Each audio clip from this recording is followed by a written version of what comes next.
The young man smiled proudly, pleased to have shown off his superiority in front of his girlfriend. She smiled adoringly at him. "You're so strong," she said. "No one in San Clemente would dare mess with you." "You're right," he said, swelling with pride.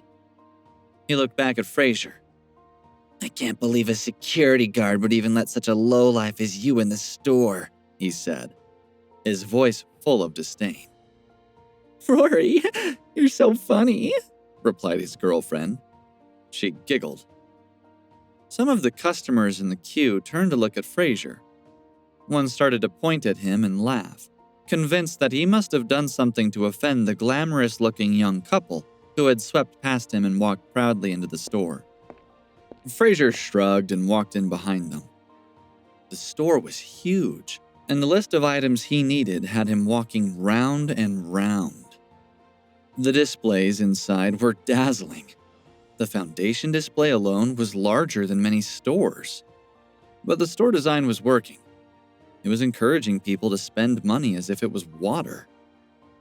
Most of the female customers were walking around the store and looking as if they had gone to heaven.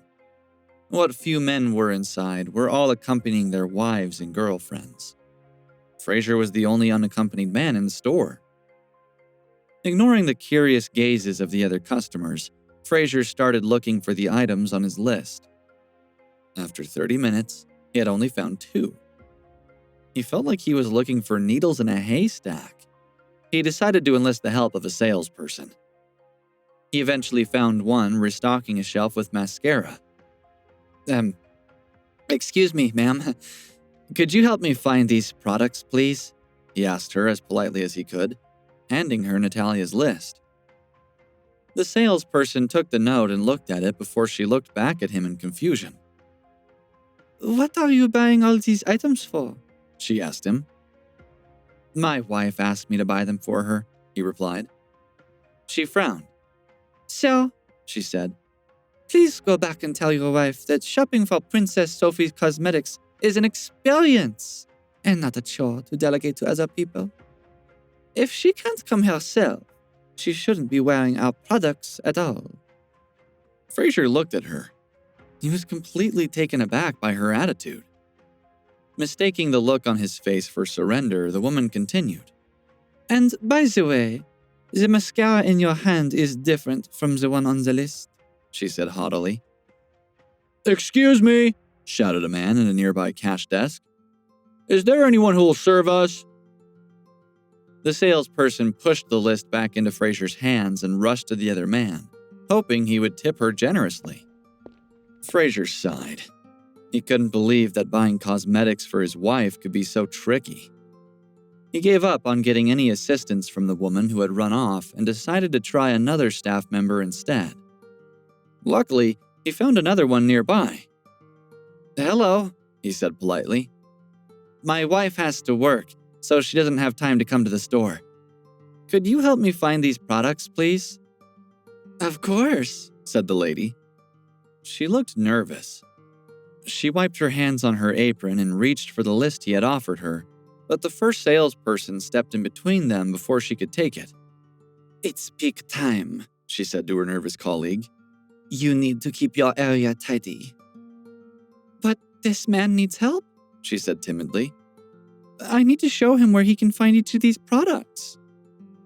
She knew that most men were overwhelmed by cosmetic stores and needed all the help they could get. She took the list off him and pointed to the first set of shelves he needed to visit. "Where are you taking him?" asked the first woman. "Are you talking to him because you're trying to get out of doing your job?" "No, I," said the nervous woman, but the first one cut her off. "If you have anything more to do with this man, I'll take all your commissions for the month from you," she shouted. She appeared to enjoy throwing her weight around. Fraser figured that she must be the store manager. "Mrs. Sinclair," said the timid assistant. "Surely it's my job to help customers. Surely it's good for business to help them find the products they want to spend money on. I don't think he's asked for anything unreasonable." She looked as if she was about to start crying. Fraser was starting to lose his temper. He was a customer, yet he was treated like a second-class citizen. "Mrs. Sinclair," he said sharply, "you may not want to serve me, but why are you stopping your colleague from helping me?" He was beginning to think that she was nothing more than a bully. "Why should she help you?" said Mrs. Sinclair, obviously not used to having someone stand up to her. "If you know nothing about cosmetics, you shouldn't even be inside this store." She drew herself up to her full height. "Look at you," she said rudely. "You can't even afford to buy anything here. I've met your kind before. No doubt you're just here to steal something." Her loud voice had attracted a great deal of attention. Every customer within earshot quickly pulled their bags closer, convinced that Fraser was a pickpocket. One even went to find a security guard so that she could make a complaint. "Firstly," said Fraser, trying desperately not to lose his patience, "I am not a thief. Secondly, I have money to buy all the products on my wife's list. Finally, this lady has been both kind and helpful, and you owe us both an apology." Mrs. Sinclair glared at him, unable to think of a reply. "Do you think you'll still be this confident when you receive a notification that I'm going to sue you for slander?" he asked the First Lady. Mrs. Sinclair jumped. Never before had anyone been brave enough to speak to her in this way. She had seen Fraser's scruffy attire and assumed that he couldn't afford anything in the store, but she had also assumed that he would be a pushover. She looked down, too afraid to look him in the eye. As Fraser waited for her to reply, a young couple walked over, keen to see what all the fuss was about. The same young couple had been rude to him at the store entrance. "Oh, it's you again," said the young man, who Fraser seemed to remember was called Rory. Mrs. Sinclair looked at him and smiled. She rubbed her hands together in glee. "Ah, hello, Mr. Smith," she said brightly. "If I'd known you were coming, I would have met you personally at the door." She looked at his girlfriend and offered her hand for her to shake. "Hello," she said. "Lovely to meet such a beautiful young lady." Rory waved his hand casually. "We're just browsing," he said. "I didn't think there was any point in going through so much trouble." Mrs. Sinclair relaxed, glad that she hadn't upset him. She pointed to Fraser. "Mr. Smith, do you know this person?" she asked, almost spitting her words out in disgust. "Unfortunately, yes," said Rory, glaring at him. "He tried to block my entrance to your store," he lied. "Fortunately, I put him in his place for you." A nearby customer walked over. "It's true," he said. "I saw the whole thing myself." Mrs. Sinclair smiled. She was going to enjoy throwing out this undesirable young man. "May I give you some advice?" asked Rory, not waiting for an answer. "The Princess Sophie Cosmetics brand is very prestigious, but you're not helping that image by allowing such scruffy layabouts into your store." He was so proud that he didn't even look at Fraser as he said it. Mrs. Sinclair was so in awe of the man that she almost bowed down as he responded to him. "Thank you for your assistance with this matter," she said. "I will make sure that he leaves the store immediately." She glared at Fraser. "What are you still doing here?" she asked him sharply. "Unless you personally know the son of Mr. Donald Smith of Winchester Technology, may I suggest you leave before you are thrown out?" The crowd of spectators had grown, each customer getting noisier as they voiced their displeasure at Fraser's continued presence in the store, especially as he had annoyed the son of the well-known and respected businessman Donald Smith. Donald Smith's business empire was similar in size to Sophie Becker's. They knew each other well and cooperated regularly. Both Sophie and Donald also sat together on the boards of several local charities. Mrs. Sinclair turned to the timid assistant. "Lily, If you value your job, please escort this man out of the building, she ordered.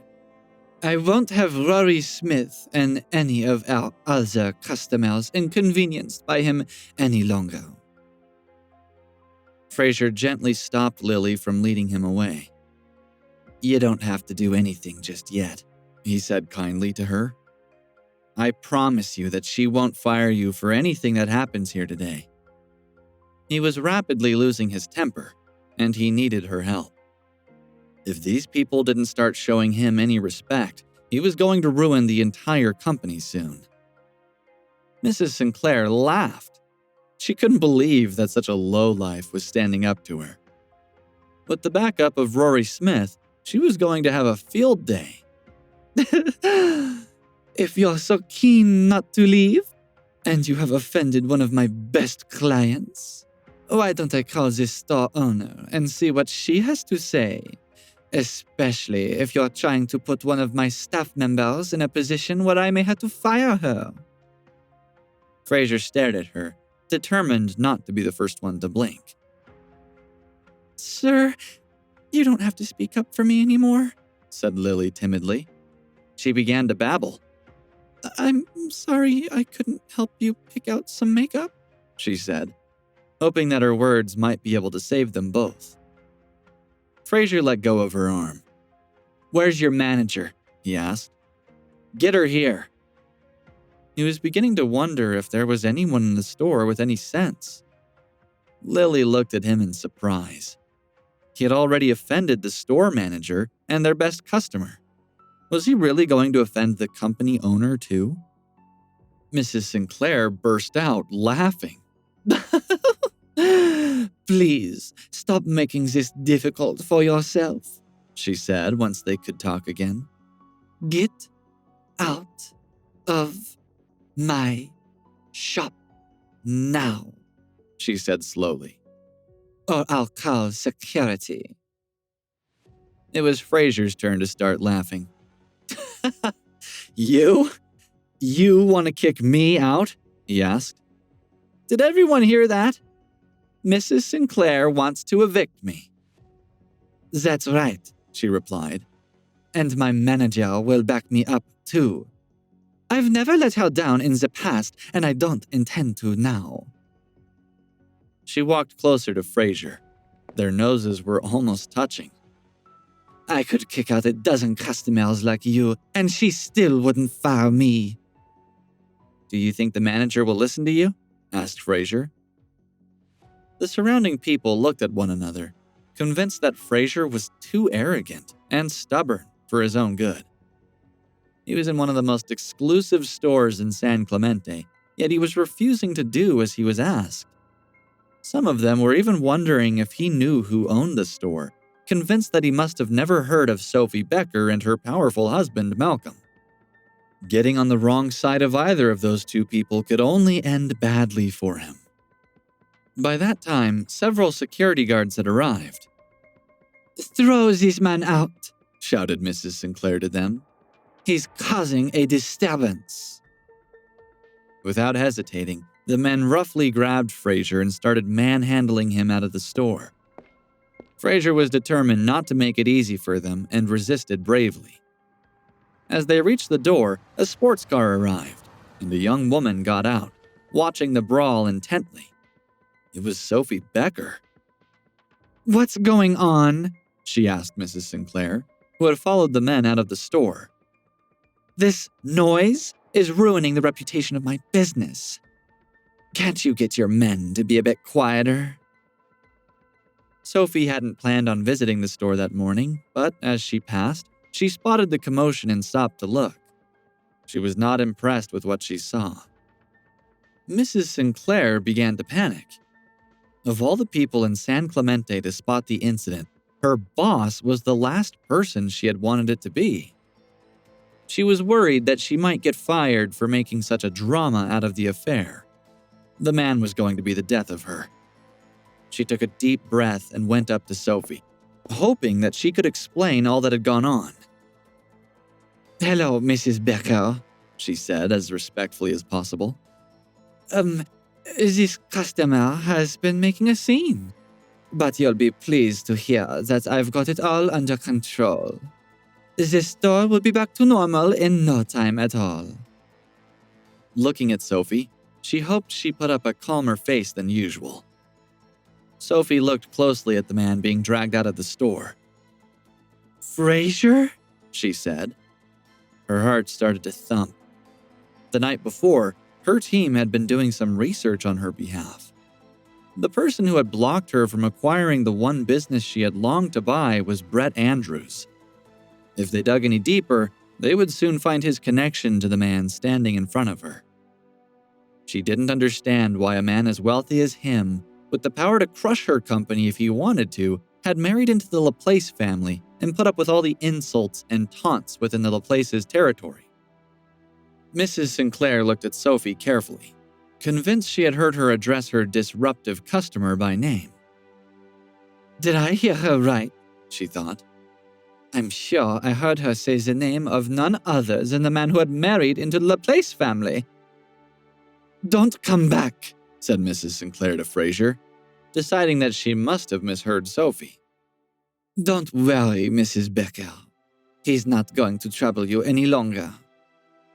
She went up to Fraser and started to help the guards push him onto the street. A powerful slap on her cheek stopped her dead in her tracks.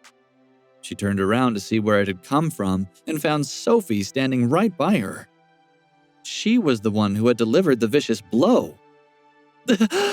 "Miss Becker?" she asked in confusion. Her cheek was burning. "Who did you say was causing trouble in the store?" asked Sophie, filled with rage. It was none of her business that Fraser wanted to be henpecked by his wife, nor did she care if he made a hobby out of being evicted from top-end stores, but it certainly was of concern to her if one of her store managers had angered him.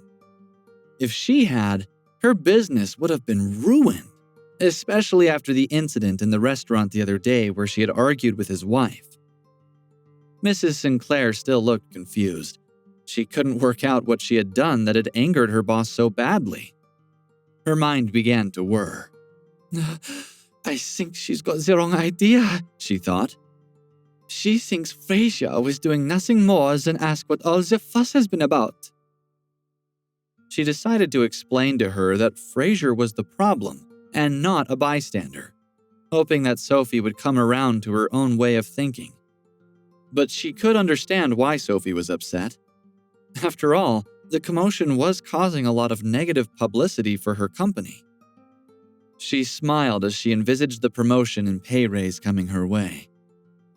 "Miss Becker," she said, "I didn't realize that he was the good-for-nothing husband of Natalia Laplace. If I'd have known, I wouldn't have let him in. As soon as we've kicked him out of the store, he won't bother you again. I promise." Another hard slap across the face put her in a state of mental shock. It landed in exactly the same spot, intensifying the pain. She looked at Sophie with an expressionless face. Hey guys, Fraser here. Listen to the full episode of Unraveling the Son-In-Law exclusively on Pocket FM app. Click the link in description to install the app now.